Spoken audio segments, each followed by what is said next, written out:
Welcome back to the Adventures in Historyland YouTube channel, guys. I am Lando, and I am back. I am back from the sandy trenches of the Siege of Pensacola. See, I'm even wearing my Siege of Pensacola shirt, which you can buy on the Adventures in Historyland Trading Post page. Follow the link below. If you're nerdy like me and want to, mess around with themed merchandise inspired by the book you're writing on. That's the world we live in today. The other part of the world we live in today, though, is a world where the highly anticipated trailer for the equally highly anticipated movie by Ridley Scott, imaginatively entitled Napoleon, has dropped like something that drops, like a 32-pounder cannonball. I'm very tired. I've been writing a lot. I'm sorry. But it's dropped as if a clumsy bombardier has dropped a 32-pounder cannonball, and it's dropped, and this trailer has dropped like that. It's hit the floor, it's made a dent, people are talking about it, people are yelling at me because I am talking about Carlo Bonaparte on Twitter. And I figured the time has come, as the walrus said, to speak of many things, not least of which is the trailer itself. So I'm going to do one of those reaction video things where I'm going to watch the video, I'm going to pause it as I watch it, and then I'll mention what I think in here. The thoughts in my head will come out of this area. And then I will go back to writing about the 18th century and the thing I care about right now, which is strange to say because I always care about the Napoleonic Wars. And if you want to hear more about the trailer and what's happening in it, then I highly encourage you to follow Dr. Zach White's Napoleonic Wars pod. I'm going to be doing a live stream with him later in the month discussing some of the things we're going to talk about today. So let's just bring up Mr. Scott's video and we'll get going. Napoleon trailer. There it is. Oh, that's a strong thumbnail.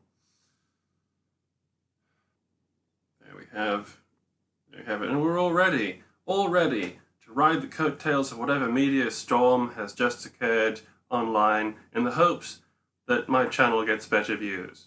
So whatever happens, thank you, Ridley Scott. I appreciate the hard work you've done to make my channel slightly bigger.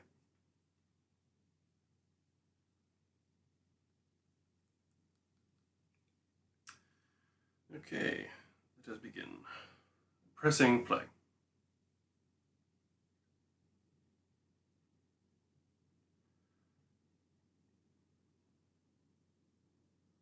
Starts now. Okay, I'm getting music. This is France in 1793. No doubt you've seen the chaos in the street. I've seen it. We must make an example, or France will fall. It's meant to be Marie Antoinette. What would you do if this is probably right? Some random aristocrat.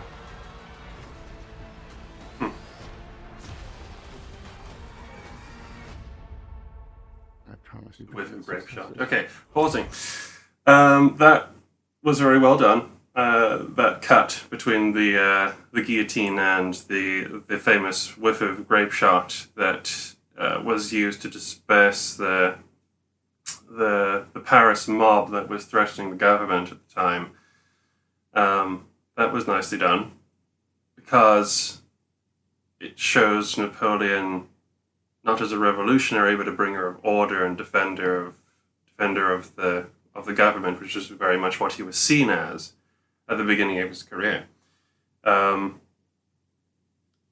wish that they had actually, because it shows him in the crowd. I wish that because you see Napoleon in the crowd, I sort of wish that it wasn't the execution of an aristocrat, and it shouldn't be Marie Antoinette, because I don't think Napoleon saw that. But what it should be is the storming of the Tuileries and the last stand of the Swiss Guard, which he did witness, and it had a very profound effect on him throughout the rest of his life, because he wandered around the rooms in the aftermath of the slaughter of the Swiss Guard, and he looked at all the dead bodies of the soldiers, and it resonated with him what can happen to a monarchy or a government when the people are allowed off the leash. And I think that stayed with him, the sight of those dead red-coated Swiss in the Tuileries. I think that stayed with him through the rest of his life and informed a lot of how he interacted with the people he ruled. But let's continue. I promise you brilliant successes. Brilliant successes, I promised. Smile. Little smile. For Ridley Scott. Ridley. He's done a lot of work. What is this costume you have on? This is my uniform. Okay. I led the French victory at Toulon. That's too long. What is your name? Alright, stopping again. Right, we're going places now. We've got it's quality is decreasing. No, visually and acting wise, there's nothing wrong with it. It's very impressive looking. It's very atmospheric. Napoleon is talking to some short-haired, mascaraed woman at a party, at a ball. From her line, I'm going to assume, the thing she says, I'm going to assume that this is Josephine.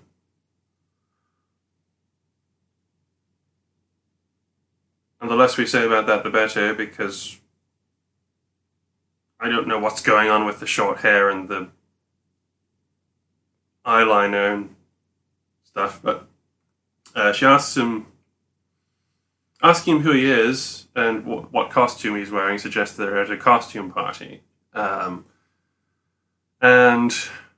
I'm sorry. For a start, Josephine was already married to an important man. She was a rich Creole, and I don't know what the portrayal is supposed to be doing with her here. Anyway, Napoleon identifies himself as the guy who took Toulon, and then we get cuts of the siege of Toulon. Dead wrong, just all of it. Apart from the fact there's warship ships and cannons involved, the walls are medieval, and the fortification that Napoleon was in charge of attacking was a redoubt, very well defended redoubt, but earthworks and timber and palisades and abattis. He did actually fight in it. He did lead his troops over the ditches and over the parapet into the fort, and he got bayoneted in the leg by a British Marine. But he's not scaling a 30-foot wall. It's not Kingdom of Heaven, Ridley. What are you doing? Sphinx. Why are they firing at the pyramids? What's happening now? Okay. I have to stop a second. Right, the firing cannons at Egyptian stuff, I'm pretty sure was debunked as a myth a very long time ago. There's no evidence to suggest he actually fired his cannons at the Sphinx or anything like that. Maybe something new has happened that I don't know about. I guess we'll see, but it's the first I'm hearing of it, Ridley, if there is actual proof that he that was training his gunners in Egypt by firing at the pyramids. Then there's this insane cavalry charge, really big cavalry charge, and he's there. He's riding on his horse at the front, galloping straight into a massive enemy line. So many things wrong with that. From a military, strategic, tactical perspective, that's not what cavalry are supposed to do. They can do it in specific instances, like at Eylau and Waterloo and things like that, where there's a tactical reason why you need the cavalry to just attack something, to give you time to regain an initiative. That's beside the point. Can happen. What cannot happen is a general in command of an army, and he is wearing his general's uniform from his Republican days and consulate days. He's wearing that.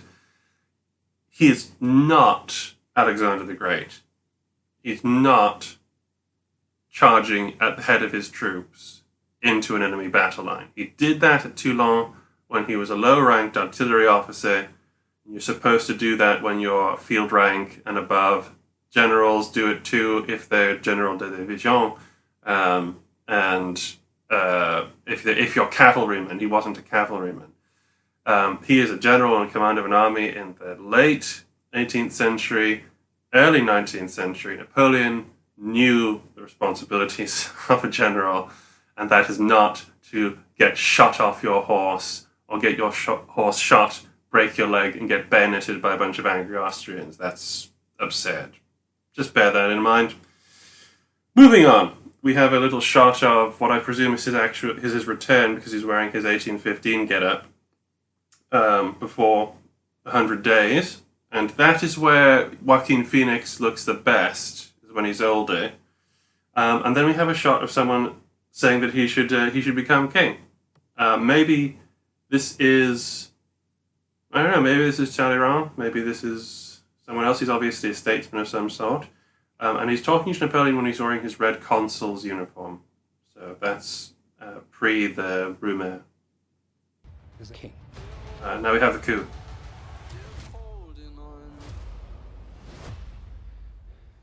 Shall we vote?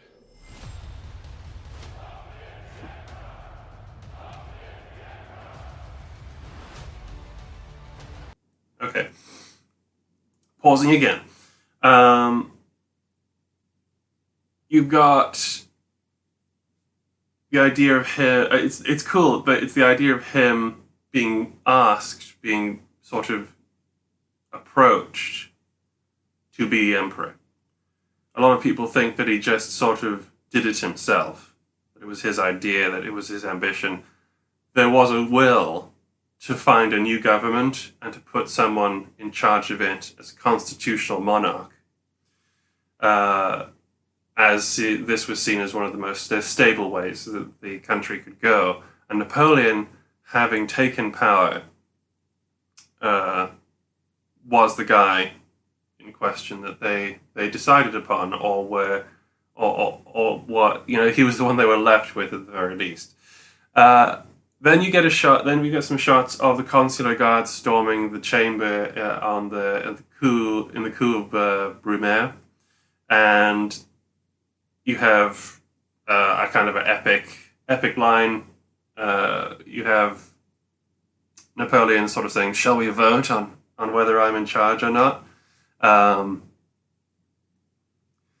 Didn't go as smoothly as that. We don't have the whole scene. We don't know 100% what's going on there. I'll be very disappointed if they don't have Lucien Bonaparte involved, who was the actual guy who carried that through, because Napoleon completely bungled it and got muscled out of the room. And it was only when Lucien ordered the grenadiers to basically charge into the chamber that anything happened. He almost got lynched, pretty much, Napoleon. But yeah, that'll be a good scene. That'll be a pivotal scene. And we're moving on. We have our square of Waterloo. We have burning Moscow. Oh dear, possibly the Duke of Wellington. What we'll say about there was also the coronation scene. Coronation scene is going to be very grand looking. Josephine's finally looking like her portraits. And then we've got scenes of Waterloo. Nobody's really done a good Waterloo battle scene. For some reason, people seem to find it very difficult to do. They really tend to focus too much on cavalry running around squares. But I'm sure it'll be fine. There's nothing really to say about it. Then you have what looks like, what's his name? Is it Rupert Everett as the Duke of Wellington, who, I mean, that's a very kind of soft-spoken kind of, that's a very soft choice for someone of Wellington's intensity. And I don't really know what the uniform, he has, I think, an Austrian sash going on somewhere. But he's wearing his full dress uniform, which I guess we're really into full dress uniforms in this. But he did wear that sometimes, not usually when he was indoors, just chatting to people. And then you have Napoleon in his first consul's red uniform, having special moments with someone under a table. Very romantic. Whenever they put Wellington in anything, they just fall back on the most ridiculous British tropiness, right? It's like this guy has held the world hostage because of his egotism and his lack of good manners. His lack of good manners, really. That's something Wellington would say about him. He said he wasn't a gentleman. And the idea of a lack of good manners could be sort of read as as a sort of maybe an allegory for his lack of finesse when it came to dealing with the great powers. But this is just such a hackneyed idea of what Wellington was like, and his priorities when talking about Napoleon is silly. But anyway, we're going to witness the rise of an emperor. We've also got some burning shots of burning stuff, which is probably Moscow, and not a lot of Russian scenes in the trailer so far. Bit of Waterloo, not much of Russia. Hurry on. You think you're great? We're in a tyrant. You are just a tiny little brute that is nothing without me. All of Europe is uniting forces against me. What's the outcome of this if you don't succeed? Tiny little brute that is nothing without me. Harsh words from Josephine. There we have a scene of a cavalry charge out of a snowstorm. The scene, it's very difficult to say whether that's meant to be Eylau or some other battle in the Russian campaign. Probably Eylau, right? And then, now we've got a little bit where he's talking about all of Europe is united against him. So let's see what that's about. I mean, this is a trailer, so they cut and change things. It's going to be all over the place. One phrase will not be in the context it is in the movie, so we have to kind of understand that and remember that. But here we have a setup for a battle thing, because some general comes up to him in some sort of forest and says, Your Majesty, we are discovered. Good. So, what's good about that? Oh no. I'm the first to admit when I make a mistake. Oh no. I simply never do.